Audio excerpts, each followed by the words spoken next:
Hello and konnichiwa from Tokyo. I'm Hayley Miller. I'm the founder of World VFX Day. Happy World VFX Day. Thank you so much for joining today and for Friday as well. It was so much fun. We had so many people join us and we really couldn't do it without you. So thank you to all of our supporters, partners, sponsors, and everyone involved. So thank you again. Today we have a few hours of talks that is focused around learning, education, inspiration, and careers. So stay tuned, get involved. There's a live chat. I'll be around all day. Ask questions, leave comments, and share on social media. Let's shine a spotlight on VFX.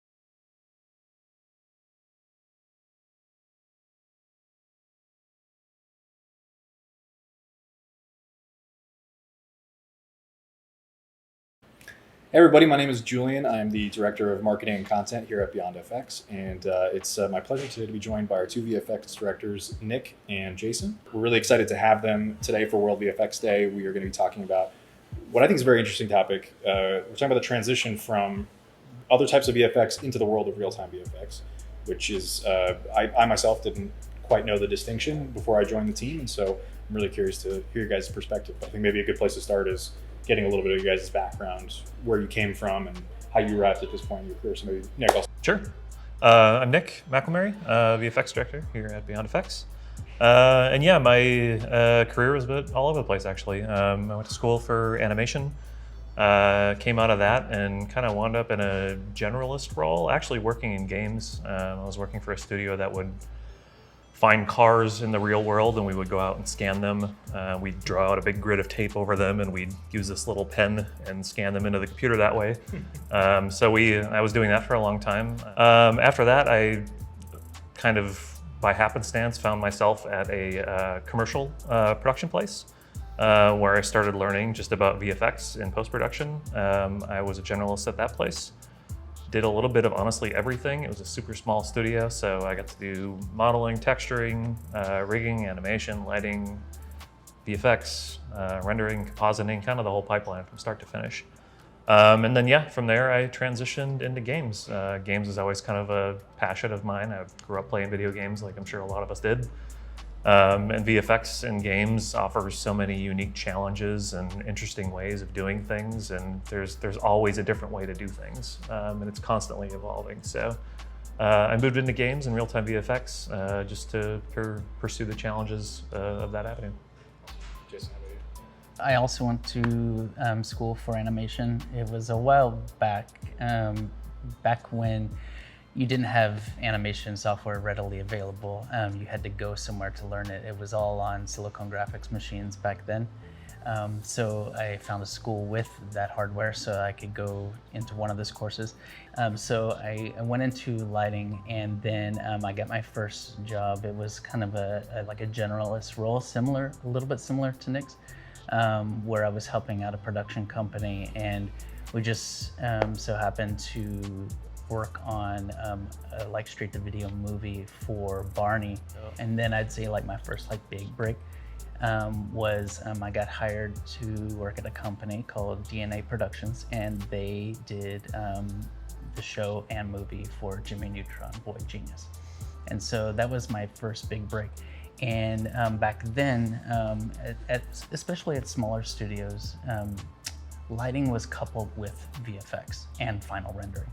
So you were what they called a technical director, and you would do the lighting, VFX, and then final render for every shot. And so I worked on a couple seasons. Well, I actually worked on the movie for Jimmy Neutron first. Classic. And the idea there was we'd work on the movie, build all the assets at film quality, and then that would go right into the TV show. So worked on the movie for a couple years, and then after that, there was going to be a little bit of hiatus while the film was out and stuff before we started on that. And so I actually came out here to LA and worked at a company doing some TV shows. There was a Starship Troopers TV show called Roughnecks. I think it did like 4 or 5 seasons. Worked on that. Worked on a little bit of Star Trek Voyager. And those were, again, lighting and VFX coupled. After about a year or so there, the TV show for Jimmy Neutron was ready to go, and so I went back and I did that for a few seasons, and then I got hired over at Pixar, and I was there for almost 2 decades, and I worked on like 20 or so films, and but I always had this passion for real-time VFX. I always loved games and loved the idea of creating something that existed in an interactive world and being able to play with it also, play with what you're building, and so keeping the pulse on the industry, it was finally getting to a quality where I wanted to make the transition over, and so I jumped ship. Awesome. I want to jump into something that both of you mentioned, which I think is interesting, because you both said that you did an early part of your career as a generalist, and that was kind of where you started. Because we're sort of talking a little bit about how people can transition into real-time VFX, but probably there's lots of people watching that maybe want advice on where to start. Did you both feel like starting as a generalist was helpful to you? Is that something you recommend as a pathway for people to get exposure? Like, what's your feeling about that as a starting point? I would say, I think it helped me a lot. I didn't have like, I want to be a generalist as my mindset when I came out of school. It's just kind of the role that I found myself in. But I think VFX, both in post-production and real-time VFX, use little bits of everything from a bunch of different disciplines in computer graphics, like animation, like understanding timing and like overlapping action and like all the kind of 12 principles, the classic animation things to make things feel good is hyper important with visual effects. We also have to make sure, kind of like Jason mentioned, when he was doing lighting and visual effects at the same time, like our effects have to composite properly. So like we do have to have a relatively decent understanding of lighting and game engines and how things are going to be lit and processed when they're actually rendered out. So personally, for me, I found it to be a huge help in my journey as a VFX artist. I don't think it's like a critical thing, but I mean, any tool you have in your arsenal is always going to be a good thing. So, yeah, the more you know about the entire pipeline, the better off you're going to be as a VFX artist, in my opinion. So I guess to this point about like having different skill sets and the benefit of having like a diversity of knowledge, when we're talking about the difference between, I guess, film VFX or non-real-time VFX to real-time VFX, what are some of the things, I guess kind of a 2-part question, what are some of the things that from your guys' background in other areas have been helpful in terms of translating into the real-time world? And then what were some of the bigger challenges that you guys faced making that jump? I mean, there's a lot of, I would say like the biggest thing is probably tools. Like we still use a lot of the tools that we use in post-production to do our real-time work. They're just kind of implemented differently because the output is real-time and it's not like a pre-rendered frame like you'd see in a movie or a TV show. So like those skills and those learnings from prior experience will always be valuable because we use those tools day to day.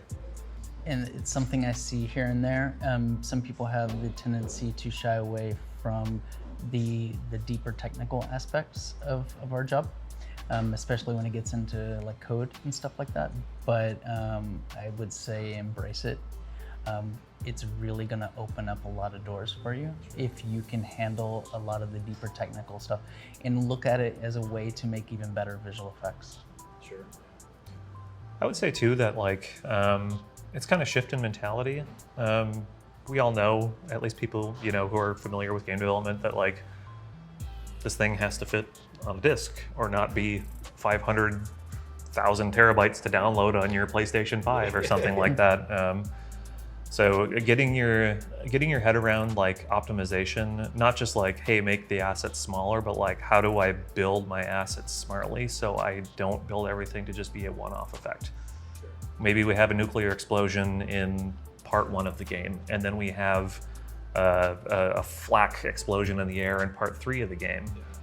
Wouldn't it be great if we could build a few of our assets, a few of our smoke explosion assets that could be used in both, so I'm not authoring a huge nuclear explosion asset that can be used once and take up, 200 megabytes of disk space, that kind of thing. When you guys made the jump from pre-rendered VFX to the real-time pipeline, like what were some of we've talked a little bit about some of the general challenges, but if you get into the technical part of the process, creative process, technical differences, like what are some of those things that you guys came across in that transition?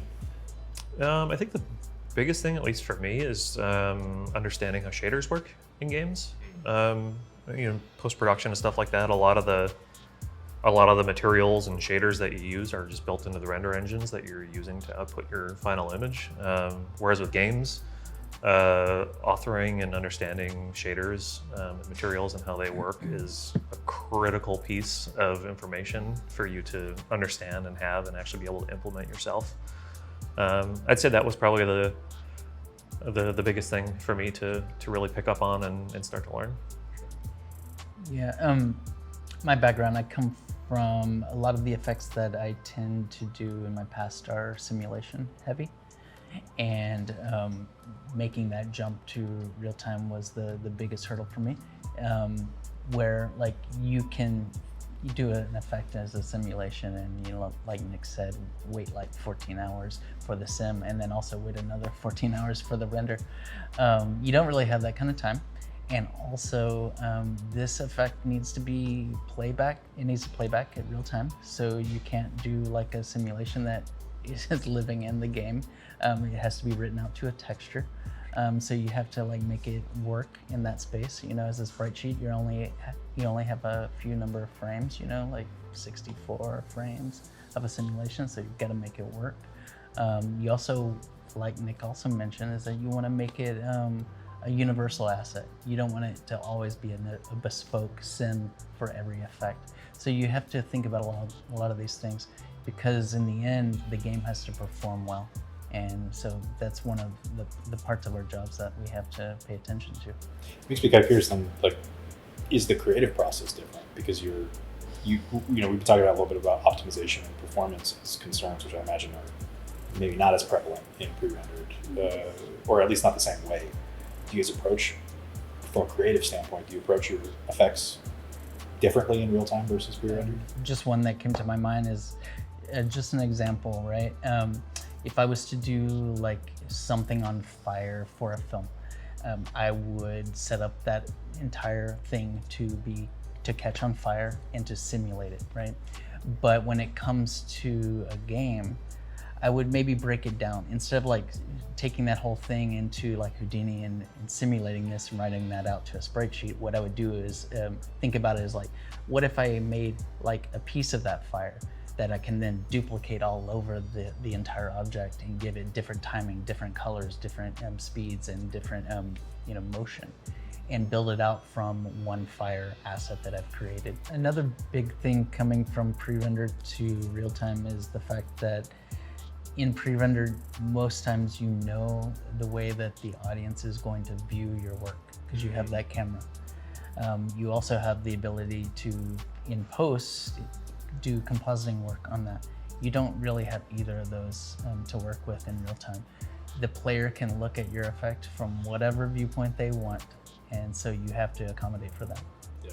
How did you guys make the transition from pre-rendered to real time, and what was your learning curve like as you jumped into a different process, a different pipeline? For me personally, it felt, I don't want to say easy, but it felt less hard than I thought it was going to be. And I think a lot of that is because when I first went to college, it was 2003, and I think I was using 3D Studio Max 4 or 5 or something like that. And all the visual effects in that were largely the kinds of implementations you would see in a game today. They were sprite-based and camera-facing and scrolling noise textures through gradient dots and stuff like that. It was pretty underwhelming even for the time.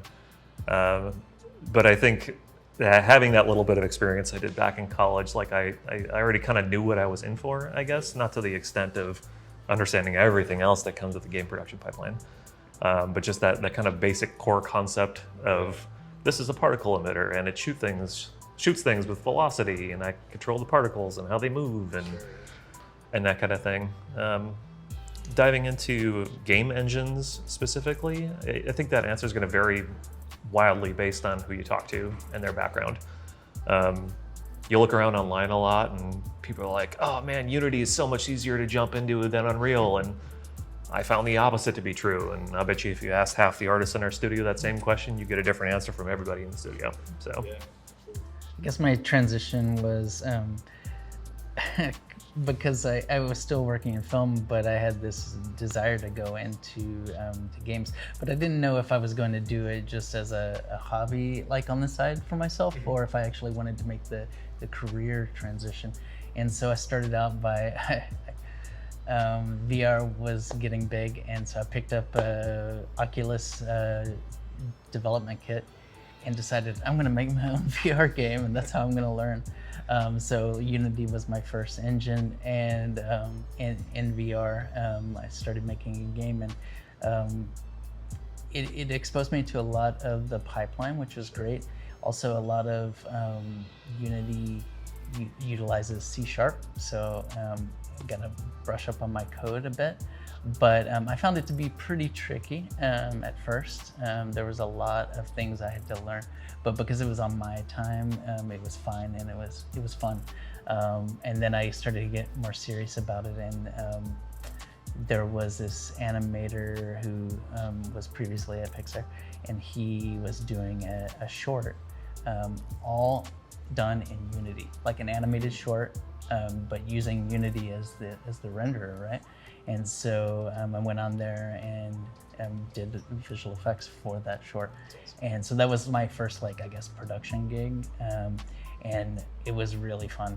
And I think having those two experiences, trying to make my own game and then working on that short, I was like, I think this is what I want to do, because it was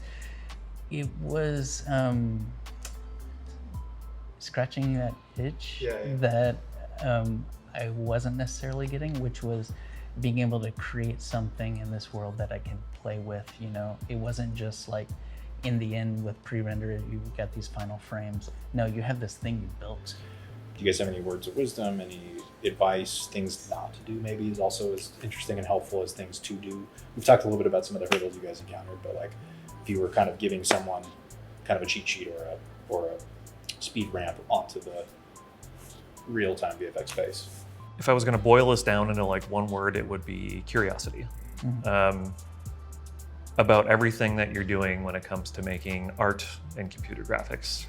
Because being a VFX artist in the real-time space, you have to be curious about things, because understanding how things work is like paramount to being a good VFX artist. Understanding how the tools that you're using work.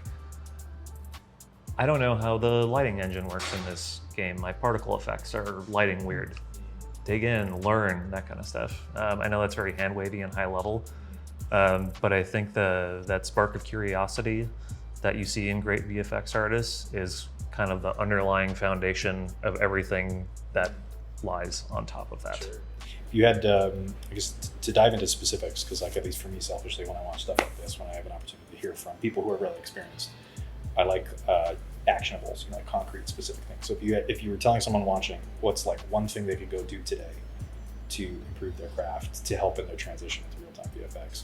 It could be a resource that you really like, that is a place you go often for help. It could be go study this particular thing. Touch on the 12 principles of animation. I think that's a great tip. But if you guys had to give like one specific, go do this today. I mean, if I could give a plug, I mean, the VFX Apprentice, like that's a fantastic blend of visual effects with animation. For sure. I'll also plug realtimevfx.com. But I think both of those answers are kind of alluding to just get involved with the VFX community. I think looking through VFX Apprentice, looking through real-time VFX, hopping on some of the forums, checking out some of the stuff from GDC on VFX Talks, and just seeing how people are building things is probably the first step to really get your trajectory on the right path. And also like going off of that, like once you get into it, start posting your stuff online, post it to Real-Time VFX, get feedback. That's going to help develop your eye. Yeah. I guess maybe if I could think of one thing for real-time VFX, that would be a good tactical thing. Download and open a game engine. There you go. And just start to learn it. You can grab Unreal, you can grab Unity. There's engines out there. Just download them, install them, open them up, dig through them, break things, just like have fun. Yeah. You know what I mean? Like if you screw up your project, whatever, delete it, start a new one. You know, it's not a big deal. So I feel like that's how I've learned every software. It's just you go drag sliders back and forth. Totally. What does this do? Absolutely. If this is 0, what does it do? If it's 100, what does it do? Yep. I think it's like, don't be intimidated too, because like a pitfall people sometimes have is when they first get started, they look at the coolest effect they've ever seen and they're like, why doesn't my stuff look like that? And you can't do that. You're looking at people who've probably been being professional VFX artists for 15 years and you're on your 3rd day of working in a game engine or something like that. It's not fair and shouldn't be expected of anybody to make something that's going to be, you know, looking incredible in the first of. And I think failure is sometimes a good thing because you learn from failure. And then you move on from that and gradually make your way through. I love that. It's the trap of any artist, right? It's like comparing yourself to. And it never goes away. I could say that as yeah. much as I want, and I'm always comparing my stuff to Jason's, and like I'm sure Jason's comparing his stuff to others in our studio. And I'm like, it's something that never goes away. But I think it's a good instinct to have to a degree, not to a fault, but to a degree. You know, it keeps you humble. Yeah, keep pushing yourself. I feel like I've learned a lot. The feedback has been really great, and hopefully for you guys out there watching, this has been informative and valuable to you. A lot of pearls of wisdom here. So we appreciate you guys joining us. Happy World VFX Day, and we will catch you next time.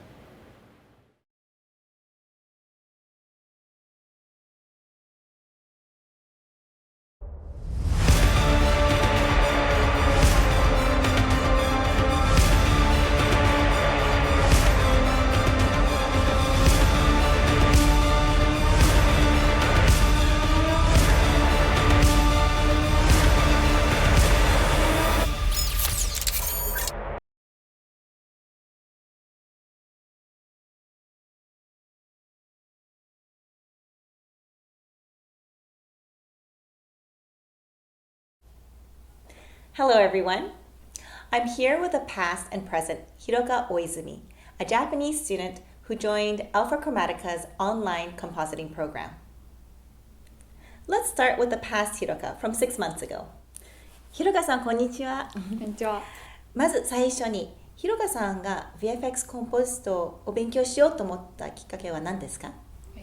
私の父が映画が大好きで、私が幼少期の時にバック・トゥ・ザ・フューチャーっていうタイムトラベルの映画を見せてもらって、それがすごい衝撃的で、例えばこう空飛ぶ車だったりとか、なんだろう、未来と過去の自分が鉢合わせたりとか、未来をこう描くシーンがあるんですけど、そういうのとかの VFX とか CG のその演出とかがすごく新鮮で面白いなと思ったのが最初のきっかけです。ただ学生の時にその映像業界に入ることは諦めてしまったんですけど、社会人になってからCG の学校に通うようになって、でそこで出会ったのがコンポジターっていう職種で、はい、そこから目指そうって思いました。で、学校はどのようにして選びましたか？学校は、まず海外で働きたいっていうのが前提としてあったので、海外で VFX を勉強しようっていうふうにとなりまして、で一番最初に目をつけたのがカナダでした。なんでかっていうと、理由が3つあって、1つが、まず、VFX のスタジオがたくさんあるっていうことと、あとは2つ目としては、VFX を学ぶんだったらすごい最高水準の教育が受けられるなと思ったことと、3つ目がそのバンクーバーが北米で2番目に大きい映画の産業地だったので、いいなと思って選びました。でそこで現役のコンポジターの方からご連絡いただいて、偶然でアルファクロマティカを紹介いただいて、で、私のビザの条件とか、学校が始まるタームの時期とかがちょうど良かったので、入学を決めました。そうですか。ではバンクーバーでの生活と勉強の第一印象はどうでしたか？カルチャーショックを経験したことはありましたか？まずバンクーバーに来て最初に思ったのが、人がすごい優しいなって思えて、私ここに来てまだ1週間経ってない、1週間ぐらいしか経ってないんですけど、早速ここに来る間にやらかして飛行機を1本逃しちゃってで空港で出会ったバンクーバー在住歴が長い日本人の方に助けていただいたりとか、あと今ホストファミリーのお家に滞在してるんですけど、ホストファミリーの皆さんもすごい優しい方ばっかりで、ホストファミリーのお友達とかもすごい優しい方で安心しましたはい。でも最大の魅力は、私ちょっとスーパーに行ってみたんですけど、私ココナッツ大好きなんですよ、でココナッツのお菓子が日本よりはるかに多くてもうそこが最大の魅力かなって思いましたはいでは最後に、ひろかさんは新しい国でオンラインプログラムで英語で非常に専門的なことを勉強していますが、このプログラムに対する期待、希望、懸念は何ですか？私やっぱり一番の期待としては、どれくらいそのコンポジターとしてスキルを習得できるかというところが一番やっぱり期待したいところです。で、VFX のその界隈で、コンポジターの界隈ですごく有名な先生が教えてくださるので、どんなことが学べるのかなっていうのがすごい楽しみです。でも心配なこともあって、やっぱり英語で授業を聞いたり、専門的なことを聞いたりっていうのがあるので、母国語が英語じゃない私にとってはかなりハードルが高いなっていうことと、あと私はリスニングがあんまりちょっと得意じゃないので、英語で授業をもちろん聞かなきゃいけないので、そこがちょっと大丈夫かなっていうのがはいありますし、あとどうしてもオンライン授業なので、人脈が広げられるのかなとかがちょっと心配ですね。どうやって人脈が大事って聞いてるので、こっちだとどうやってそこを広げていけばいいのかなっていうのはちょっと心配ではあります、はい、ありがとうございます。And now let's switch to present day, Hiroka. Could you tell us what you have been learning and doing at Alpha Chromatica? So far, I have learned a lot of technical things, including roto, paint out, tracking, keying, and color correction, and much, much more. And then, of course, I feel very difficult at first to understand the contents of the lessons. But as I walk on shots and then completed the shot, I gradually began to understand the concept of a nuke. So it's a good thing. And also in the marketing aspect, the teacher told us about how to present the demo reel and how to appeal myself. So I got all support I need. Nice. And what has your experience been like with your instructors? My instructor is amazing. My class teacher is Andrew, and he's very dedicated and then support students so much. I asked him so much questions because I really want to know, for example, the nose, how they used to in the 3D method, not only copied what I learned. I'm a bit worried. I asked so much many questions to him, but he answered all questions really carefree. And also like he provided us the lessons about the green and the blue screen in the external classes. Also, he invited lots of compositors who work actively now in the VFX field. And then among the compositors, owner of the studio. So like we are invited to visit their studio. So yeah, it's amazing. And also like, yeah, in addition, like the other instructor and mentors also awesome. They like explain and then teaches me like about like what I didn't understand or like what I want to do in the easy to understand manner. Yeah, so like, and thanks to them, like I can improve my skills as a compositor so much. And my classmates are from various countries, and then like they are very gentle and kind-hearted. So like if I have any problems, they always help me. How do you feel you have changed since coming to Canada and joining this program? Well, like what is clear is that I have improved my composing skill as much better than before. Like before I come here, I like completed lots of tutorials about the Nuke and Maya, but no matter how much I completed these kind of tutorials, I can't understand the basic of the, especially with the Nuke. But after I joined and then had a lesson at the Alpha Chromatica, my composting skills has been so improved than before. So yeah, it's great. And then also like my ability to solve the problems has been also like got so much improved. Yeah, and also like my English skills. Yeah, as I said too before, like my listening skill is not good, but now like I can understand what the teacher is saying. So yeah. And what are your future goals? Well, my future goal is to work in the international team and utilize my intercultural experience to improve my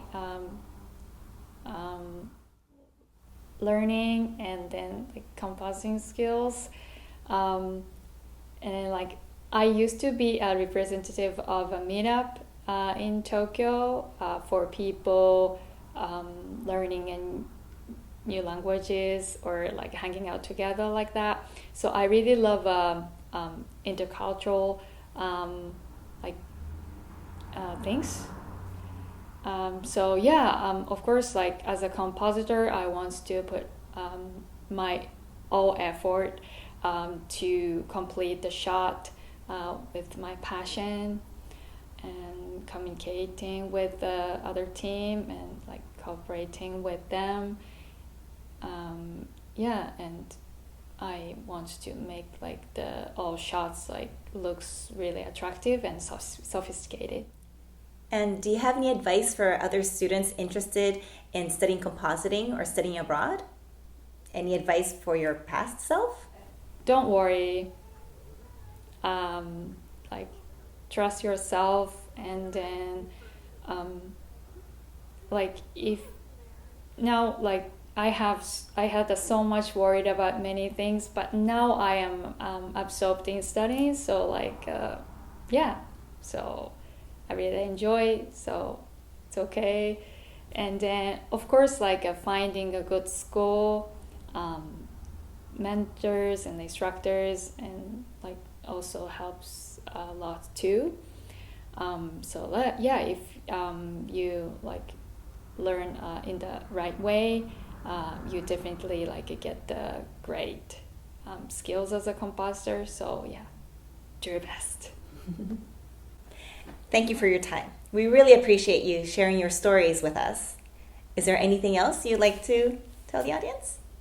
Happy World VFX Day!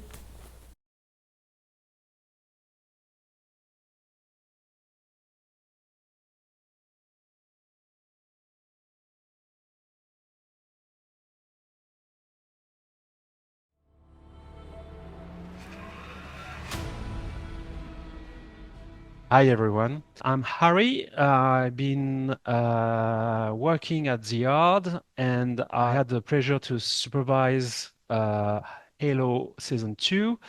And I have with me Wojtek Zielinski, which was our overall VFX supervisor on the Season 2 of Halo. And I'm really happy to have the conversation with you, Wojtek, to we can explain how we managed to get through all this adventure. Well, thank you so much for inviting and for introducing me, Harry, and welcome everyone to World VFX Day. We're gonna focus our conversation on one of the first sequence we worked together. We worked on the sequence where that we call internally the Dog Bay escape, where we can see is the wife of Soren try to get back into the ship and just try to escape from the Dog Bay because something fishy is it's going to happen. These have been obviously not shot in space. It's probably too expensive, even with SpaceX. But we had to reconstruct a bit the Dog Bay. And can you remember us of how how you guys decided to do, how you approach it, and what was maybe the challenge of it? As you can imagine, or as you know, we had many challenges in the sequence, right?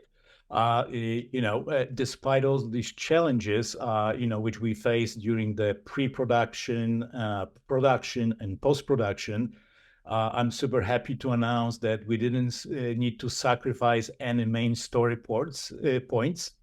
I think that our objective was, with your help, of course, was fully accomplished, right? But as you remember, the design is quite the design of the docking bay is quite elaborate, right? It's a massive space carved in a rock of an asteroid, right? Which was basically inspired by submarine pen, right? So the overall concept was that this is the space where multiple spaceships or spacecrafts are docking, they are serviced, they are maintained there, right? Of course, there's kind of cargo coming in and out. There's a lot of activities happening on the floor.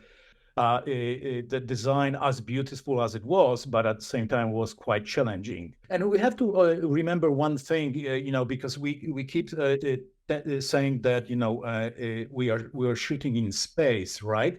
But at the same time, we were treating this as we would, shoot something in any facility on Earth or another planet. Because as you remember, there was this energy barrier was shielding that facility from the space, right? So we didn't need to deal with zero gravity issues and stuff like that, right?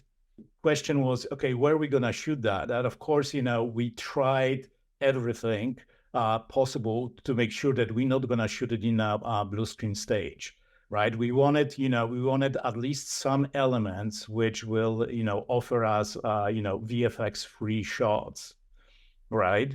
We're lucky enough to find, and thanks to our production designer, right, and the entire kind of production crew, we're lucky to find an old bus factory, which gave us a little bit of that character and a little bit of some of those elements, which not only tied nicely to the design, to the overall design, but at the same time, it just gave us some form of kind of reference, which would help us kind of walk through that through the story. You guys, you choose a location, so was it hard to find it, or is it something that was a no-brainer? How, I mean, what is interesting for me is, and also probably for our listener, is why we choose to be in this location rather than the other location to be able to do what we had to do after. I mean, there are many factors which, or it's more about actually, location manager and production designer, Mm, right? I mean, we are always kind of collaborating with them, but of mm, course, they make the final decision, which location works best for them. But there are many factors which are, influencing that decision, right? mm, It's not only what the location has to offer, how far is it from the studio, how big is it, can the location or the area around the location accommodate, the whole production team? I mm. mean, as you can imagine, there's, tons of trailers, Yeah. production cars and stuff like that, right? But I do trust that, the main factor which decided about this location was actually the look of it, right? Mm, Because in so many respects, it was so close to what we've seen in the preliminary concepts from the mm, art department, yeah. right? And it does have the sort of the vibe, the feel actually of what the the rubble docking bay is supposed to look like. Mm. And I do trust that it does also help actors with their performance.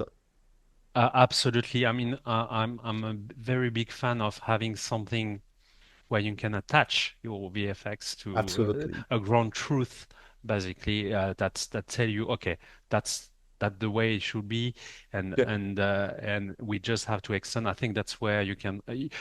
The problem of doing a full CG shot is you have so many input and so many, I would say, interpretation of what it should be. And from it could be from you, from the producers, from my interpretation when I brief the team, the interpretation of my artist as well. And what is I found quite uh, difficult to keep balance of the right vision is everyone is putting their own stuff. Sometimes a great idea that's coming true, and you have to decide if it's part of the scope or not. The set was quite big, right? It was enormous. I mean, Yes. you could fit a Soaring ship in it. Yes, yes. So the space was huge, right? Yeah, I mean, as I said, it's an old bus factory, right? yeah, So I don't recall exactly the dimensions right now, but it was at least, I would say, 250 meters something, and 150 across, right? yeah, So it was massive, yeah. right? But at the same time, as you know, it was just a portion of the world which you guys were building, Yes, right? we had to make it 4 times bigger. I remember Yes, we were doing some wedges where, yes, according to the action that needs to happen after, and I think we end up between 3 or 4 times bigger. that's right. Yeah. Yeah, And also, when you do something that's big, obviously that's mean a lot of assets that needs to be added as like a and you can't model and texture every single bit. So you need to find a way, a clever way to extend that. Otherwise, it becomes a 2-year job rather than just 9 months. I believe we worked 9 months on that. I think, yeah, I think so. Yeah. yeah, I mean, 10 months of 9 to 10. I can't remember, but it was quite a long collaboration. And Yes. uh, y- and you have to be smart in the way that you build it. And what we decided to do is first to build a kit that we can reuse. Because in a sense, if you have to build this dog bear, you want to standardize also the elements that you want to put there. Absolutely. So you actually build for real a kit that you come and to assemble. And by assembling slightly differently the different bits, it gives you this sense of, okay, this is huge, but not exactly repeating, just a duplication, a perfect duplication of everything. So, and actually, I remember when we did the very first pass of it, the first thing that you tell us is like, oh, it's repeating way too much. And we had to find a way to alter the repetition a bit. And I have to say that, guys, you nailed it. And there's, as you mentioned, the very first time, right? And I think that this is the key moment in the process, because suddenly we have something tangible. You know what I mean? I mean, before even we seen that the sort of a first layout. I mean, I remember the days when you were guys, presenting the elements which you were gonna use, and they were just right on, really. They totally captured the overall sort of a look and the sort of the ambience of that place, even on its own, right? So I could kind of foresee right away, how great this is going to look, right? And then, as you mentioned, the first time we see sort of a layout, and this is the moment that you actually can circle something, or you can point something, and based on that discussion, then I think it starts really come to fruition, right? Yeah, we did what we call internally a post-vis, which is the opposite of a previs. A Mm-hmm. previs is usually done before shoot. And you provide us a previs of what's going to happen, Yeah. and what I like with previs, and that's something that's unfortunately is not done enough. I feel is you make the right decision, or the cinematographic decision straight away with previs, then you try to match that to the day of the shoot, and from that you already have a blueprint of how the sequence would looks like. That help us in post-production to anticipate what you're gonna do, and in a way reduce the scope of the possibilities, Mhm. and then put more energy on what is actually gonna happen, rather than any hypothetical, elements that may arrive. And we don't, obviously, doing a previs on a computer is sometimes you need to adapt it, Mhm. which I found it's normal because you can't plan everything, but at least you have this sense of, um, uh, well, we have a plan. Yes. No, absolutely. That was very important for us as well, because it informed us actually how we should execute the sequence. And as you probably remember, the entire part in which we see Leira taking off and flying through that docking bay, till the moment when the gate shuts down and stops her, right? In the previous, it was a little bit longer, but the whole idea always is that we want to have, at this stage of the process, we want to have all the options, right? And then, as the editorial department start playing with it, we'll sort of kind of figure out, what would be the right duration of the sequence. The really main, kind of idea, which I think applies to visual effects, across the board, is to tell the story, right? We don't do the shots for the sakes of the shots. Well, maybe sometimes, maybe there's eye candy that, you know what, let's just throw something beautiful there, right? But truly, it's about storytelling, right? And then about finding the right pace, the right speed, So, but anyway, as I said, it's for us. It was, it was a tool not only to inform the post process, but also actually to inform us, how to shoot this sequence. Of course, without having that spaceship in place, right? And there's in the sequence there are shots in which we see actually the spaceship kind of traveling, but there are also shots from the cockpit, right? So it's once you pre-visualize that, right, it opens, or it kind of helps you to understand the complexity and what's required during the shoot. Yeah. And once things have been shot, I mean, the fact, I mean, to do the post-vis is also very informative, because we're trying to replicate what the previs is doing, but with the actual plates. And then you can quantify what works, what doesn't work, what we need to get a bit more love. And I think that was really important for us to start there. And then we could see that we had some too much repetition into the columns. We can see that maybe we need to remove this shot. And usually we remove full CG shot, if I remember correctly. I mean, there were so few of them that was actually live plates that we had to remove. But in this type of escape, type of sequence, you're right. The pace is really important, and if you feel we traveling too much or not enough or not fast enough, so you have different way of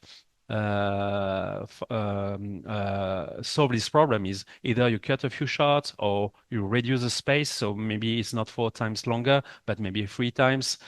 You try to find the right way, and also on all the cockpit shot, obviously you didn't have any cockpit flying through, so you guys decided to do a two-pass. I mean, you shoot different plate basically. One with a drone, if I remember, and the other one from the inside of a fake cockpit. And obviously, we need to stitch them together. But at the time, you didn't know the pace really, so we had to retime,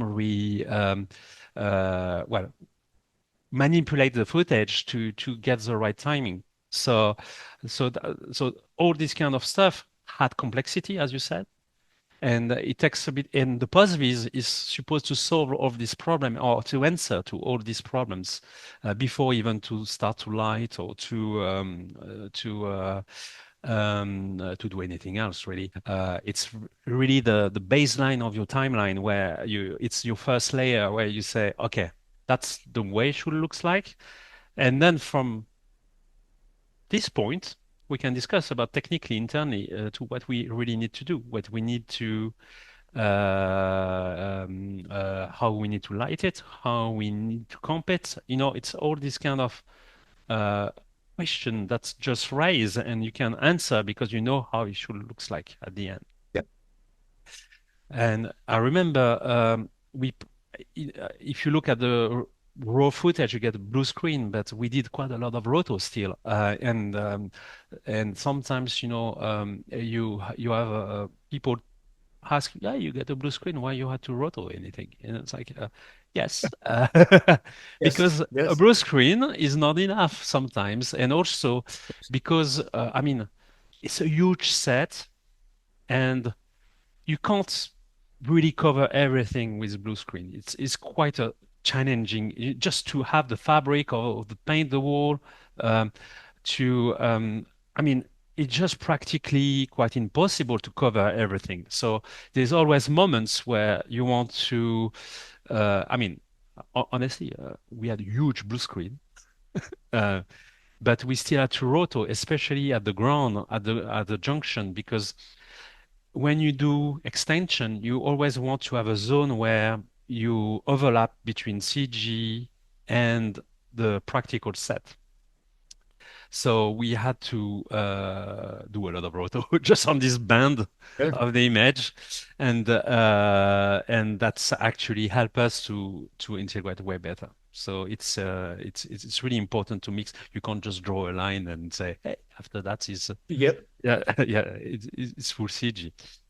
Why did you guys choose blue screen? Because I guess there were no blue screen when in the location.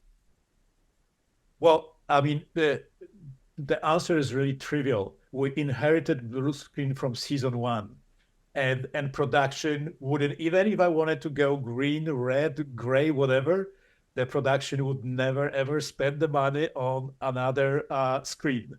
Oh, so they kept the screen, right? Yes, so they kept the screen. They knew Ah, that they're gonna come back for ah, season two. Whoever decided to go with blue season one, I was locked with that.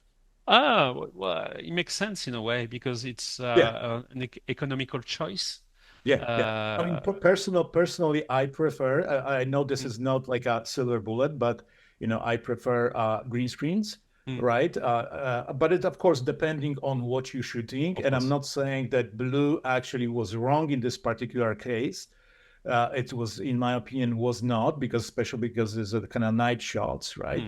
But yeah, it was just, just sheer fact that, this is something which, we inherited from season Yeah. one.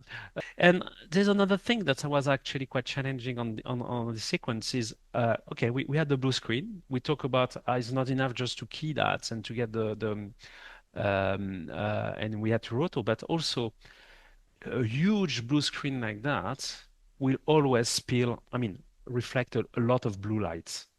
And we spend quite a lot of time to have the dispill to be correct because we were, um, especially with skin tone, when you remove the blue, then we had, it becomes grayish because the skin of the actors were reflecting way too much. I mean, were saving way more, but also the ground was wet. So we had a lot of reflection that we had to kill.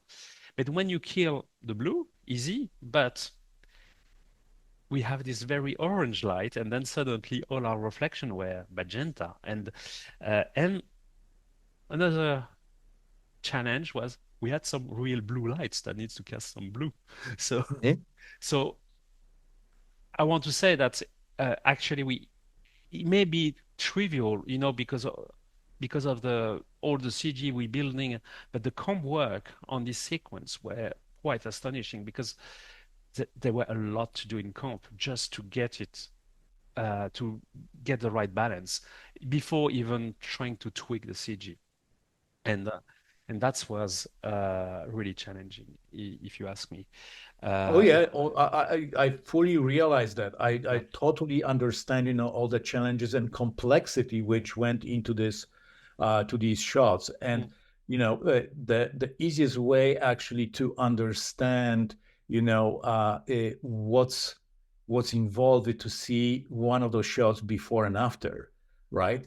So it's really eye-opening, and as you said, every detail, guys, you put into those shots, and including reflections on the ground. It's like, the spill suppression is one thing, right? But it's like all those elements, guys, which you added to the shots, which were never there, right? It's like, yeah, you would see wet floor and you'd see blue reflected, right? And then you see actually reflection of the structures, of the lights, everything. It was just a perfect kind of blend of CG and those plates, which didn't give that much. Yeah, but what I like also is at the end, I mean, if you go back to the original concept of the dog bay, is all this layer of depth, uh, and and the depth were um, done by lighting more than something that's I mean, you could do depth with different way. You can put a fog, you can put, but here it was all about lighting. There was, you always had a pocket of light a bit further back that just small silhouette that give you distance. And that was, I mean, already in the concept, it was really good. And what I really like with the final DI on this sequence particularly is they try to go back in the color palette of the concept uh, that was much more warmer than what we delivered because where we were into this bluish kind of mood, and then suddenly they just rebalance that, and I feel that they did something very great in that. The other thing that we worked quite a lot was the soaring ship itself. And I remember we received a lot of the blueprints from the initial one, I think, and also from the production design. And they actually built a part of the sovereign ship on set. That's right. Yeah, and we used that. It was really helpful to place it basically. And at some point we received the asset first season, I guess. Yeah, yeah. Then we put it in the shot, and then we just realized that it's not going to hold up on close-up shots, right? And what you do? You're like, okay. So this is the asset which was used in the previous season, and of course there was no point of kind of building it from a scratch, right? But what I'm saying is that sometimes it may be treacherous to assume that we're just gonna ingest and it's gonna work, right? I mean, of course, besides the fact that every studio has a different pipeline, right? But still, what's worth to remember in the process is actually what the asset is used for. Because, the difference between season 1 and season 2 was that in season 1, it never played as hero as it did in season 2, right? We had like extreme close-ups, right? And that's when the asset kind of falls apart, right? Yeah. And that was quite interesting, the journey of doing the soul and shape, because first we had this issue of not holding up close-up. So which detail we needed to add to make it looks like a bit more complex, basically. So that was one thing. That was really geometry detail that we wanted to do. So and also texture-wise, because we received the texture, but the texture were done for a certain distance, and they were not necessarily holding up. It's not necessarily a resolution of the texture itself, but more like the amount of detail or pattern or that's make the material looks real. And also I remember also the way the hull needed to be. I remember I was quite resisting to make it too shiny, because for me, two problems straight away is with that many lights. If you do something shiny, you have a lot of reflection on it, and it gets really difficult, especially when it moves, to see it, because it becomes like a Christmas tree, basically, just moving through. And also for me, it was fighting the scale of it. Something very shiny could be.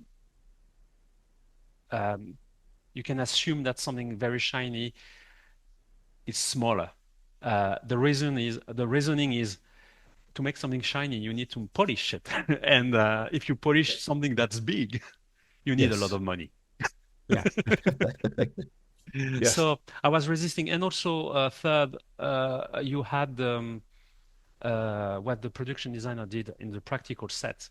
It was quite matte as well. So I remember we first matched that, then we wanted to go back a bit, say on the verge of shininess, just to make sure that it's not too far away from I would say probably the season 1, and also we had these things that if I remember, the producers were asking us is we can't see, we don't see it, we don't see where the shuttle and ship is, and I think we solved that by just putting some red lights inside the cabin, and then suddenly it's there. Harry, thank you so much for having me. Everyone, thank you for watching our chat. And if you haven't seen the show, please make sure you're gonna watch it to see some exciting sequences. And the one we're talking about is in episode 203. So thank you so much to having us, and I hope that you all guys will watch it, and you can watch all the episodes. Actually, they're all good. Thank you. Especially the visual effects side of it. It's really good. Thank you so much. Thank you. Bye-bye.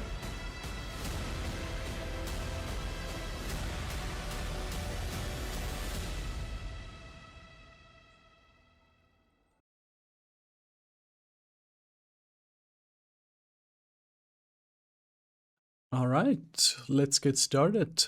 Thank you so much, Haley, and the rest of the World Visual Effects Day for giving me the opportunity to present here. It is an honor. Thank you so much. All right, let's get started with my topic for today, navigating the mindsets in the creative industries. My name is Matthias Bühler, and I'm the founder and CTO of a company called Urban, located in Switzerland, and we are at the moment 15 people. Originally, my background is in architecture, and I did my first steps in 3D graphics in around 1992, quite some time ago, and it's been quite a journey. But for the last 15 years, I've been mainly specializing in many different, let's say, contexts or in this discipline of urban 3D modeling. So you could say 3D city generation, especially with procedural technologies. Now, but today we're not going to talk about this. We are going to talk about more fundamental things. So why this presentation? So there's so much to say about these topics.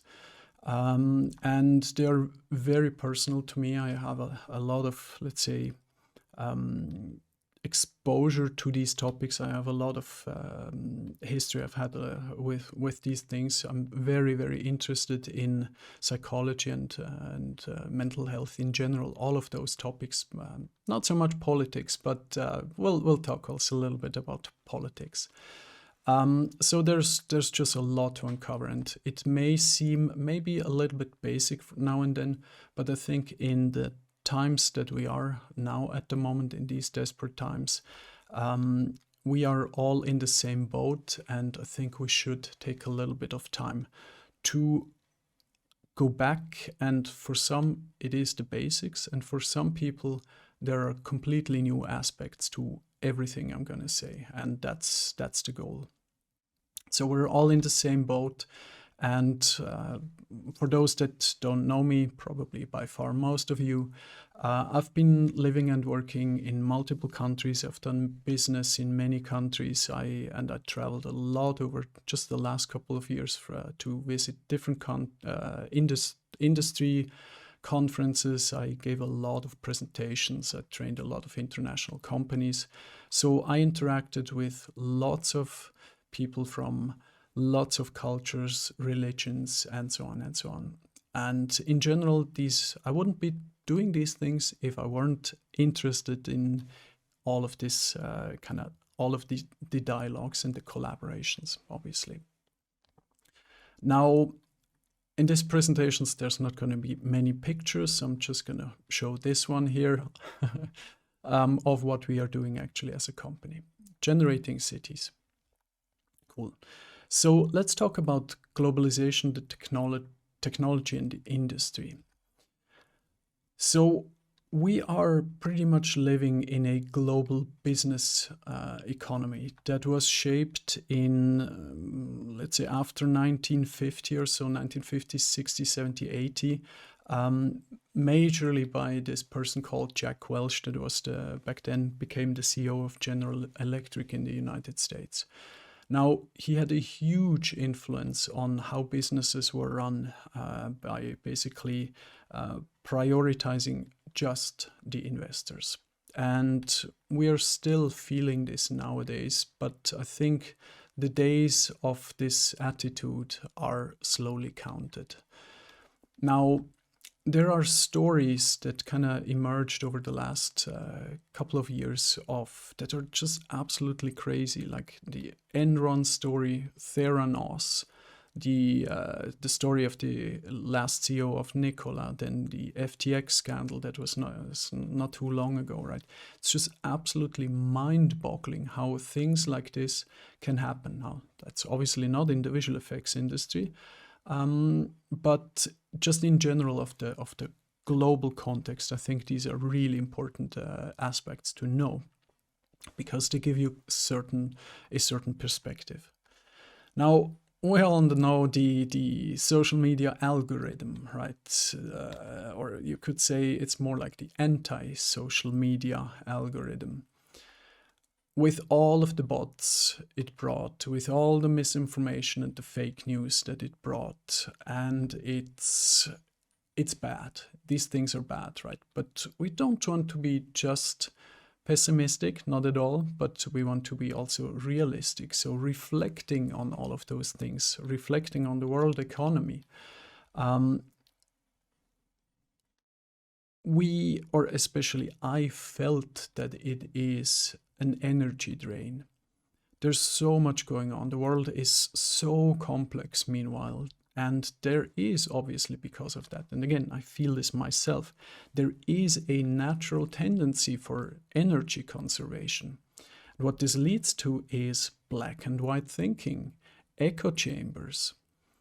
We've all been there, I guess, and that's not originally coming from a bad place. It's not a bad intent, but it is something that is an emerging manifestation of a coping mechanism of trying to deal with the complexity and just sometimes simply failing, and then slippery, and then it's a slippery slope, and you potentially don't even realize what happened. Now, for me also, there is a sense of loss of time, loss of control, which then leads to stress and irritation. These are not cool things, but so how can we address this stuff? It is a vicious circle. Now, it is a reality that there are rapid technological changes since the early 1900s, right? Since the first industrial revolution, and so on and so on. Now, on the technological side that touches us most is around 1995, the advent of the web, 2007, the announcement of the iPhone, and just those two things have fundamentally changed the way how we work, learn, and think. There's a huge clash of people that are digital natives now and the people that were born way before that. Fundamentally, it's just different, right? It's not better or worse, it's different manifestations. Now, there's also globalization that was enabled basically by the digitalization of everything. So in the digital age now, with, for example, the ability for remote work, we have extremely heterogeneous workforces that can work together. Different cultures, different industries, everything slowly growing together. Now, that's not only positive or only negative, not at all. But it depends, again, also here, it depends on the perspective. Certain things are positive for some people, while the same things are negative for other people. This is just a reality. Now, very short ago, the pandemic was a massive catalyst that propelled basically remote work with all of its pros and cons. Now, let's talk about the conditio humana. That's the Latin word for the human condition. So, us humans, we don't like change, right? We all have our own backgrounds, cultures, religions, upbringings, good families, bad families, no families, experiences, political views, responsibilities, and so on and so on. And we project our opinions onto others and into things. We oversimplify, we generalize, and we try to have the cake and eat it at the same time. But this is only natural. This is a part of the conditio humana. This is who we are. And the truth, it's a fantastic kind of sentence or statement by Ruth Hubbard. The truth is in the eye of the beholder. That means the truth is subjective. So history has a lot of shifts and differences, and we see them completely different depending on all of those aspects we just discussed before. So there were many different financial booms and recessions. There are statistical redefinitions of indices, like, for example, the percentage of unemployment. It changed over the last decades.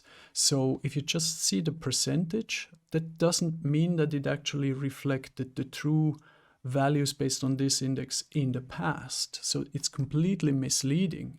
Never trust statistics that you didn't fake yourself. Then language is constantly changing. There's new scientific progress in all disciplines. And we all are very aware also of the diversity and gender topics, all of those aspects in society. Also the aging of society, so the topic of the generational contract. If you don't know what this is, look it up. It's a really, really important concept. All of those aspects also change how we interact with older people and with the elderly, senior citizens. And there have been so many historic events, like the moon landing, 1969, then Chernobyl. I was born 79, so I was very aware of Chernobyl. We couldn't go out to play. We couldn't eat mushrooms for a long time. Then the fall of the Berlin Wall, which is basically, I'm not going to go into, I just have 25 minutes, not going to go into all of the history, but right, the founding of the EU, it's just 1993. That's not long ago. The end of apartheid in South Africa. I was just there for a conference a couple of months back. It's Fukushima. This stuff is so impactful to so many people on this planet. And let's not even get started with all of the wars. So let's talk a little bit about value systems and just some examples, right? So that's actually from the visual effects industry from about 15 years ago. There was a visual effects company, I think it was ILM. It's a story I read a long time ago. They were hiring artists for the movie Transformers, and in the 80s there was cartoon series, and some people loved it, and they said, I must work on this movie. I want to have this movie credit. Please hire me. I am willing to work for free on this movie. What are you going to do as a company, for example? Are you going to hire that person for zero payment? Or do you want to take the blame of exploiting people? It's like literally both views are kind of valid, but it's more complicated than that, right?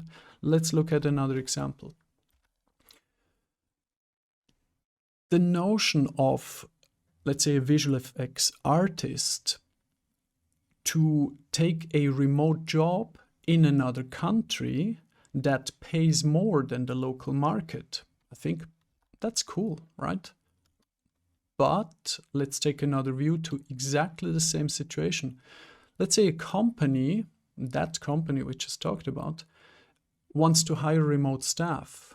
They can be, because it's remote, they can come from other countries.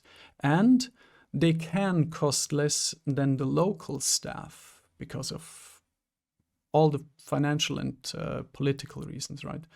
We have typically the tendency of having a negative connotation with that view, but it's literally the other side of exactly the same coin, right? So what does this lead to? It's, if you look at this logically, it's a hypocritical value system of exactly the same thing, the two sides. Now, you could say that, or the statement kind of makes sense. Like, some people ruin it for everybody. Yeah, but there are a lot of those people also, right? Then you could also say just all companies are bad, period.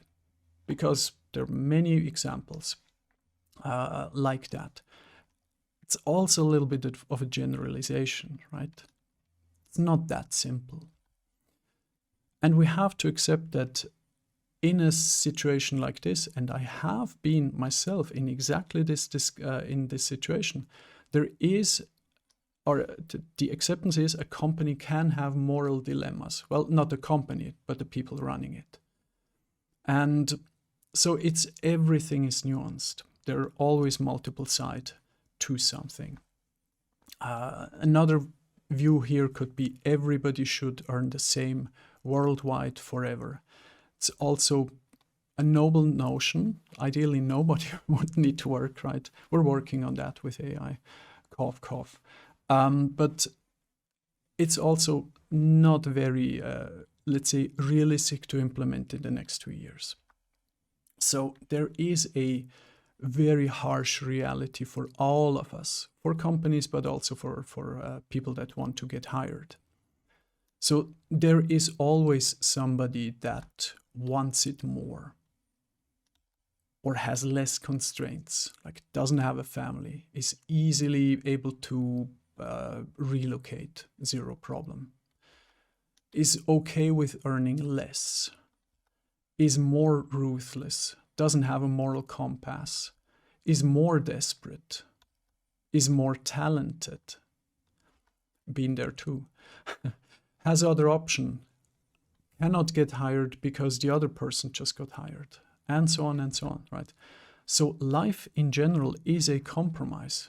There's nothing we can change about that. We cannot change everything. And yeah, so in the end, we're all just humans, and we are flawed, and it is okay. We always want it easy, but it's supposed to be hard, because if it's not hard, we don't appreciate it. That's a very important concept. If you get something for free or you have to work for it, it's not the same thing. Right? The grass is always greener on the other side, supposedly. All right. So how do we navigate other mindsets with our mindset? There's no solution, sadly. I wish I could give you the solution, but you actually have to learn to navigate. Now, what does that mean? You have to develop the ability to understand and rationally negotiate between our position or your position, the known position, to another one that's where you have a lot of unknown aspects. You have to negotiate. You have to understand it to be able to negotiate, right? So you have to be or become aware. And that means to understand and untangle your own past. This can take very long. It can be extremely painful. Been there, done that, still doing that. And then you have to learn to formulate your thoughts concisely, because otherwise, how can you communicate and negotiate if you're not aware of what you want to say and what your values are? So you have to be very smart and strategic about these things. So I would say, just personal opinion, again, try to avoid the algorithm and echo chambers. Form your own opinions. But also be open and kind. Question your assumptions. It will make the dialogue easier. Try to understand all opposing views and perspectives. Even if you hate this other opinion, if you try to understand it and if you show the openness, the dialogue again will become easier. So become yourself also. So what that means is define at least an ideal value system that is, and the importance there is that it's your personal definition. So define, for example, your success. What is, for example, the term your career? What does it mean? And you have to genuinely define your own value system. Don't just simply adapt the value systems of other social groups and look into the psychology of group dynamics. I can highly recommend it. Very important and very interesting topic. And you have to stay independent of, in my opinion, of money and material aspects, of others' opinions of you. This is a really tough one. But, and especially also if they are actual opinions of others towards you or judging you, or if you just assume that that's what they or society thinks about you. But you can dig deeper on this and try to actively understand the dynamics here. So then also, I think it's really important to be able to acknowledge that your knowledge is incomplete. You never have the full picture. And I think that's also, and it's also important to define a value system that does not change in real life. How you behave, let's say, on X, aka Twitter, online, behind your keyboard, or if you meet the person physically in real world. So some personal learnings which I think are just cool to repeat, cool to share regarding myself and you and others. Slow things down. Take the time to analyze things. Get to the root of things. And I love this one. You know nothing, Jon Snow. We all know this one from Game of Thrones, right? Just assume that you have no idea, and the knowledge that you have doesn't really help you to truly understand another person's perspective. It's just try to be humble about these things, because you maybe just know nothing. And if things eventually really don't click or people are toxic, distance yourself. Don't give them too much of your time, too much of your energy. Just walk away. Now, on the business side, business is done with people, not with businesses. And businesses don't value people, humans will perish. I'm sure of it. And then also try the best to find work that is fulfilling to you, with like-minded people of all ages and of all cultures, where money is not the primary incentive because you don't want to work with mercenaries. And especially these last couple of points are so important in a globalized world where you have access to so many more options worldwide, right? AI is lingering. A website which I really like, it's super cute. It helped me a lot a couple of years back just to understand a little bit more about myself. I'm this guy here, the advocate, INFJ, very rare character form. It just opened up a lot of pathways for me to understand things better. I can highly recommend it. So let's just dive into the outro. So to navigate the mindset, it's the implementation of this mindset we just described that allows you to navigate other mindsets. So what's the secret?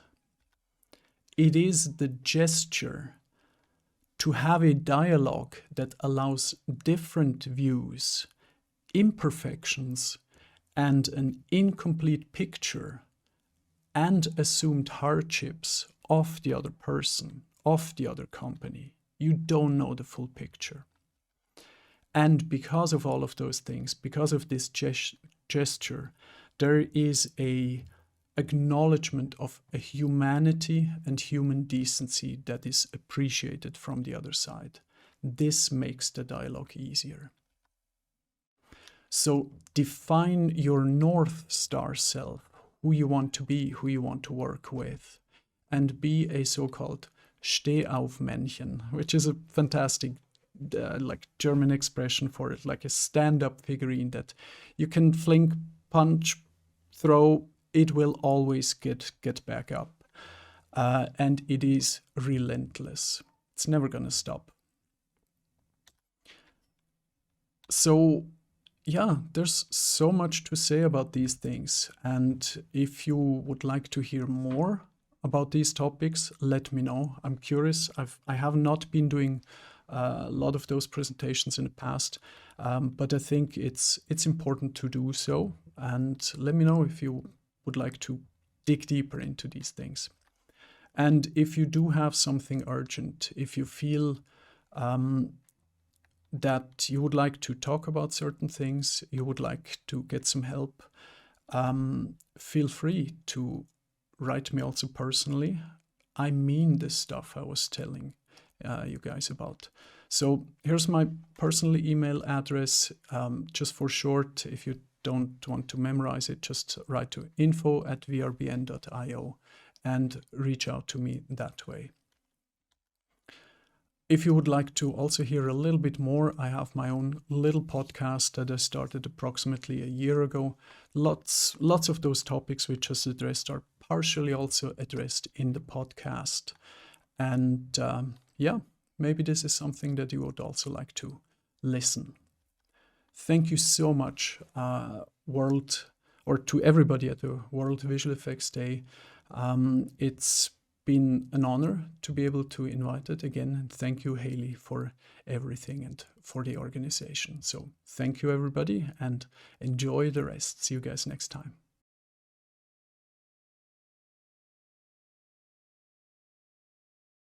Hi everyone, I'm Sam Taylor, Head of Skills and Development at Realtime. Realtime's a visual effects and animation studio based all over the UK these days. We work in games, automotive, episodic and film. I'm really pleased to be here today as part of World VFX Day to discuss our Level Up program. So I am, as part of the Head of Skills and Development, I'm in charge of all things training and development in the studio. I work on the pipeline as well, but a key part of my role is running our junior program, which is what our Level Up program is. So I'm just going to switch over to some slides and talk you through a bit about what that is, as I imagine there's people on the stream today who may be starting out their career or be interested in what we have to offer. So yeah, so Realtime's Level Up program is our way of kind of creating a more supported entry point into the industry.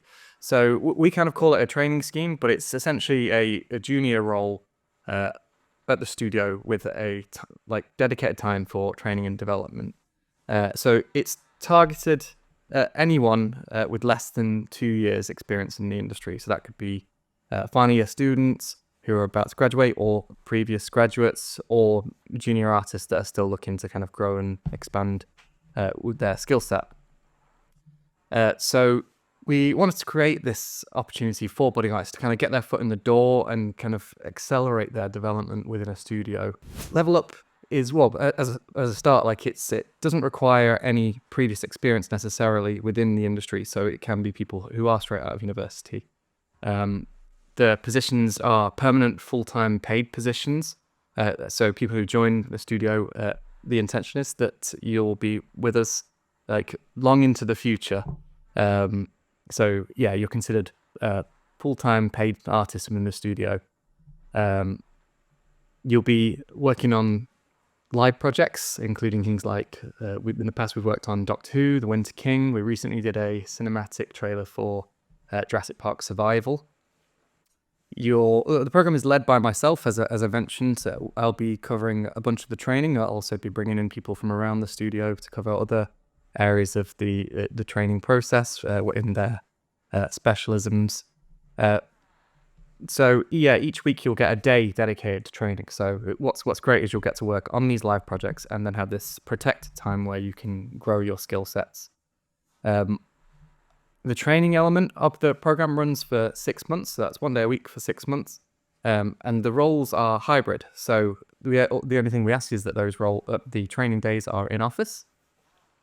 But yeah, if you want a bit more information, there is more information on our website. So if you check out these lovely people, these are the people who have joined us across the past couple of years. So we've had 4 people each cohort so far. We've had a very diverse set of skill sets and different backgrounds that people have come from, whether that be straight from university or another studio, or just kind of coming to VFX a bit later in life. Between them, like all of them are kind of pretty generalist, but they have like something they're particularly strong at, which is what we like to see at Real Time, the people that can deliver highly in a particular area, but are able to be versatile enough to shift across. But enough about me waffling on. I've gathered a few people from this year and last year to come and chat about their experience on the program. So over to them. Right, so let's start off by talking about people's backgrounds and how they kind of progressed up until this point. I know we've got a few people that have taken a more traditional route, and then others that have joined a bit later on. So let's go through each of us and talk through like who you are for a start, what you do at the studio, and then how you got here. So Josh, do you want to start us off? Yep, cool. I'll go first. So as Sam said, my name's Josh. I'm a junior pipeline TD at Real Time. My path into the industry and to joining Real Time was, like Sam said, probably along the traditional route. So I went to university, studied at Confetti, doing visual effects production technology, and I finished that, and then applied to the level program, and here I am, kind of. Awesome. Abe, you had a fairly similar pathway, right? Yeah. So I also joined from university. I joined as part of the Level Up project. I'm currently more specializing in CFX, but also I'm still trying to figure out specifically what I want to do. So yeah, it's quite a fun journey trying to figure that type of stuff out. But yeah, I joined from Bournemouth University, studying VFX and 3D animation. And I feel like this industry was always something that I was kind of interested in, especially from like a young age. It's cliche to say, but like when you watch movies, it's like, how did they actually create the movie magic or whatever? And yeah, I've always enjoyed art and also video games, and it was how can I like combine the two together? And then it got to a point, I think a video came up on YouTube of someone doing that. I think it was like a ZBrush speed sculpt or something. And I also saw a couple of Houdini videos, and it's like, this looks really interesting. So I took that at university, and then I kind of found Houdini in the software, and I was kind of amazed by how large of a software it is, and you can kind of always keep learning. There's always more to learn. And I love the process of learning. So yeah, I really kind of fell in love with Houdini as a software, and that's how I got here. Yeah. Awesome. And Ruben, yours was slightly different, right? Yeah, sort of, I guess. So yeah, my name's Ruben, and I'm a junior artist here at Real Time. I joined this year in June, and I specialize in Houdini. So I do a lot of effects work and procedural setups. One of our recent projects, I did a lot of character effects as well, which is really cool to do. And yeah, I started in my journey in this field straight after A levels. I went into studied CGI and visual effects at Staffordshire University, and then after that I had a little bit of a work experience working at the university as a technical demonstrator, just helping out with the course and helping the students. And then after that I had a chance to work as a junior generalist, where I worked creating aircraft animations, training videos, which was fairly unique. And I was fortunate enough to find this opportunity here at Real Time, and yeah, this is where I am. And I guess I got to VFX because some other like film and TV. I'm quite a creative person, but I also like combining my technical interests as well. So Sweet. And Luke, last but not least. Hi, I'm Luke. I am a junior artist in the Level Up program. I have a background in Unreal Engine. That's not where that's not what my original degrees were in. So I started off studying music. And I discovered Unreal about in my second year, third year. around that time, and then I shaped the rest of my course to be around Unreal. So I was doing like audio for film and game stuff like that. And I found I spent a lot more time actually making game levels than I did scoring the audio for it, and I got quite passionate about it from there.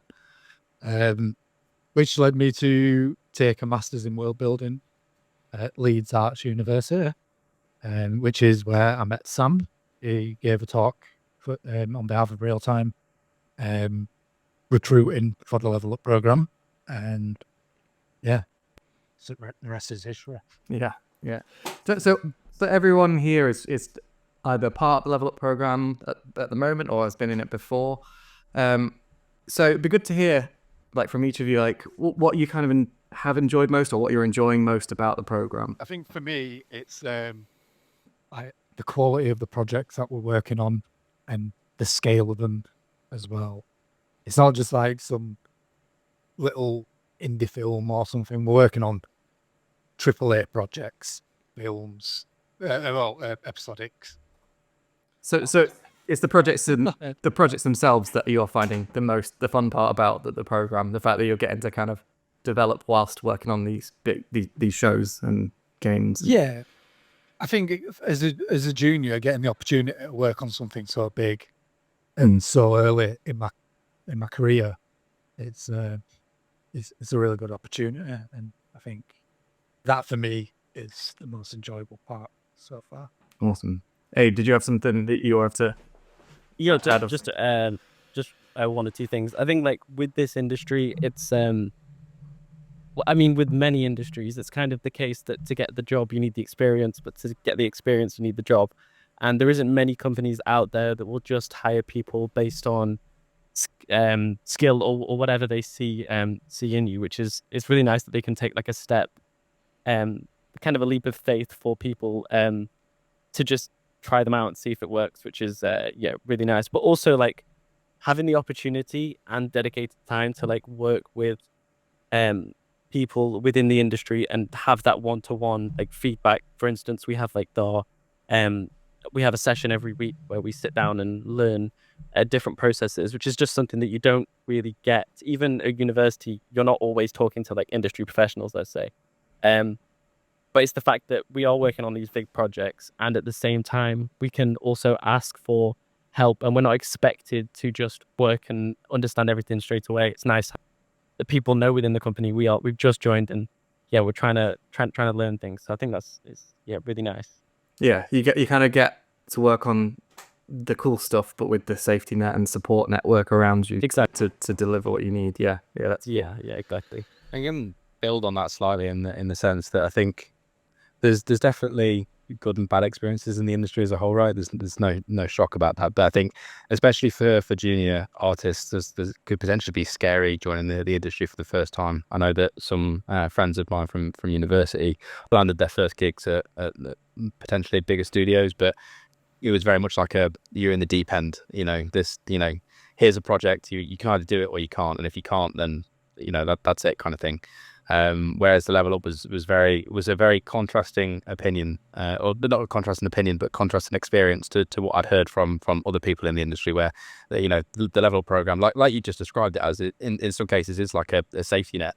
You have the ability to work on these cool projects, but at the same time, everyone is aware that you are just starting off in the industry. You're having these dedicated training sessions. It isn't just the dedicated training sessions, it's the one-to-ones and the dedicated line of contact, where if you're working on a project that actually might have more a stronger requirement than you're capable of achieving right now, there is a direct line of contact for you to be able to sit down, work that out, and actually deliver the result without having to go through this pressure and stress that I think a lot of junior artists feel when they enter the industry for the first time. It's quite similar to what Josh just said, but it's definitely true that like being given the opportunity to try all the different sub areas of a certain type of work is kind of invaluable, because it's like it's hard to know exactly which thing you're going to be the best at, or which part of the pipeline you're going to enjoy the most. And it's amazing that you have that you can try something and then you can talk with others and try to figure out which one is the one that you want to go down, which you don't really get the opportunity at larger companies. You just kind of go for that job, and once you're doing that one thing. You don't have the opportunity to move to other things. So yeah, it's really nice. Now move on to like kind of what you've been doing since you've been here. I guess there's varying levels of things we can say for this because we're still working on productions at the moment. So yeah, do you want to just kind of give an overview of the kind of projects you've worked on, or roughly what you're kind of working on now? Do you want to, let's start with Ruben. Let's go straight with Ruben. Gosh, so yeah, at the moment working on a sci-fi orientated trailer, and there's a lot of like special effects and simulation. So it's great to doing a lot of that. Really, that's pretty much what I've been doing most of this past month. I also had the chance to work on a similar trailer, but it was more fantasy based, so it involved a lot of characters as well. So it was good to problem solve how to do the CFX for different types of elements. And then there's also the side effects project as well, which I've done a lot of like research and development for that at the moment. So it's been great just experimenting with different setups and trying to work things out, really. Awesome. Yeah, Luke, do you want to go? Yeah, sure. I'm also working on a sci-fi unannounced project. I'm working more in layout for this, which is interesting. It's something I've not done before. It means I get to play around with cameras and setting up shots and whatnot, which is quite nice. Also, I've been working on the side effects project, which I'm not really big with Houdini, but it's allowed me to jump in and actually play about with an experiment, making a building generator, which has been quite fun. It's also allowed you to kind of use some of your strengths as well, because it's going to be a cinematic, but we prevised it in Unreal, and you took a big bunch of that on yourself, right? Yeah, set up a load of cameras, set up some animations and a little street scene. I played around with some lighting, so yeah, awesome. It's been good so far. Josh, do you want to tell us about some projects that we can talk about? I've been talked about some of the things that we can talk about. Obviously, because I was on the Level Up program a year before these guys. But so I joined the studio and immediately got dropped into a couple of projects. The two big ones that I definitely had my hand in with the Doctor Who 60th anniversary specials. We worked on The Wild Blue Yonder.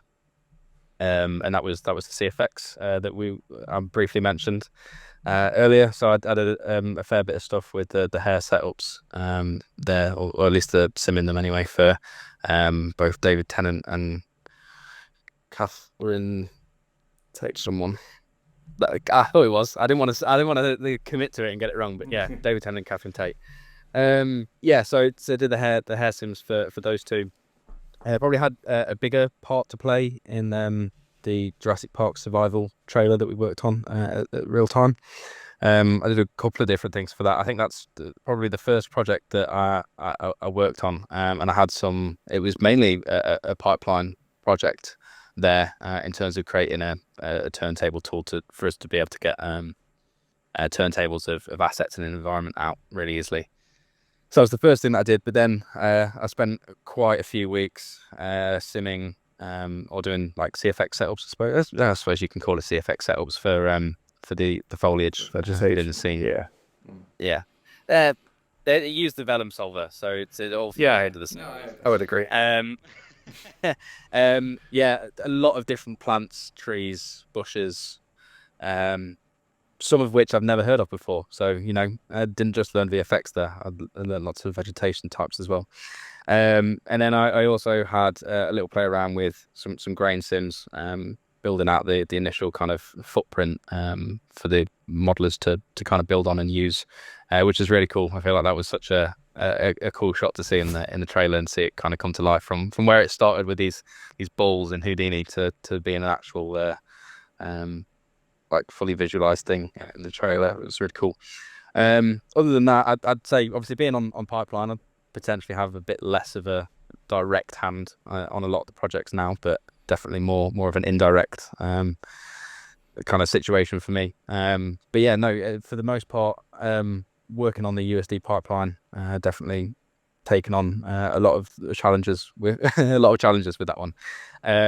A lot of things from like layer management to publishing, things like that. It's been a big task, but I think things are slowly getting pieced together, which is cool to see. And yeah, it seems to be working nicely. But yeah, that's what I've been working on. Your comment about the plants, like, very much triggers a part of the VFX that I love, is that the fact that you, like, because of how broad and weird the things we have to recreate in 3D, we become like these weird experts in very strange things that you wouldn't expect, like, so plants and like medical things, like, there's all sorts of weird and wonderful things we get exposed to. A good example of that is, when we were talking about the hair groom, knowing how many like hairs is on the average person's head. Yeah. One of those things you never thought you'd have to know. Yeah, where hair actually comes out of the scalp, and if it comes out this way, then it will part this way. Yeah. But yeah, would you want to talk a bit about some of the things that you've been working on since you've? Yeah, I mean, I've been mainly working on the same things that the this year's Level Up guys have been talking about. And the only thing I really have to add to that is, for the side effects project, speaking back to what we were talking about before, I think I've been able to work on things that I never thought I would actually ever have the chance to try. So for the side effects project, I'm working on rigging. I've done like crowd stuff in Houdini, and they're all just things that it's like, it's hard to sometimes find the time to explore all the different areas of Houdini, but I get the opportunity to just give it a go and see what happens. So yeah, I think especially the rigging, it's been really interesting to see how that works within Houdini, because it's so new. So yeah, it's exciting stuff. So my last question is kind of what's everyone's plans moving forward? Like, what's your long-term goal? Where, like, I know Ray kind of briefly touched on it earlier, that he's still finding is like where he wants to have, like, carve out as his niche, which doesn't necessarily have to be, like, people can be, say, more general. They can be a technical specialist or stuff like that, rather than just being I do just hair or something like that. But yeah, what's everyone else thought? Like Luke, what's your kind of plans for the future? What do you want to continue expanding in Unreal? Do you want to bring more Houdini into that as you kind of get more experience? I think I do want more of a focus with Unreal. I want to develop my skills in that. But I'm going to be going down the lighting route, so it'll be interesting to actually learn a bit more about that. Hopefully setting up photorealistic scenes. It's kind of like what I've been trying to achieve for a while. And looking at past work from Real Time, it looks like we've got some really talented lighting artists. So I'm kind of eager to pick the brains, to be honest. Nice. Abe, have you what's your thoughts? I think since about like 15 minutes ago, when you were like, I don't know. I still don't fully know since 15 minutes ago. I haven't fully decided, but no, I know that I really do enjoy Houdini as a software, and I really enjoy doing Groom and CFX and rigging. They're all like different avenues that I love to do. So at the moment, it's kind of more general, but I think character effects is definitely the kind of line of work I'd like to go down. But there's always time to change, so I guess we'll see, won't we? Awesome. Josh, do you want to go next? Yeah. So future / long-term goals for me, I think it's probably just going to be continuing down the path that I've kind of chosen for myself now, which is continuing in pipe. I would like to know even more about USD, which I know that there's a long way to go, as with most things. I think there's definitely some more areas that I'd like to visit with pipe and just pipeline technology in general, in terms of like learning different languages like C++. In that way, then I can start writing asset resolvers for USD, which should be a nice chunky task. more UI stuff, things like that. But yeah, I think just continuing down the path that I'm kind of on now with pipeline is the intention. I'd like to know even more. Great. Yeah. I mean, that's a good way to be. Like, yep, they're constantly growing. I think that's a great way. Ruben. Yeah, I'd like to continue doing effects for as long as I can. Yeah. But I guess like long term, I'd also like to look how I can transfer my skills to Unreal Engine, how you can create effects in that software. I'd also like to experiment more with stylized effects. I've always found cool like trying to achieve realism. But I found that like sometimes just go on Pinterest and look at like the effects people do, and it's just really cool how people make gameplay effects and make them all stylized, which is really what I want to try and explore. Awesome. Yeah. And I think there's a lot of scope for that as well. Go on, Josh. I should say my last point would be that the probably a big long-term goal, and I don't know how long this long-term goal will be, but will be to get my name on a credit as a pipeline TD. I don't know, I just think that'd be cool. Thanks everyone for watching. If you want to learn any more about the program, you can scan the QR code on screen now, or you can reach out to me and ask any questions. But I look forward to hearing from you. See ya.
Hello and welcome to World VFX Day. This is the next gen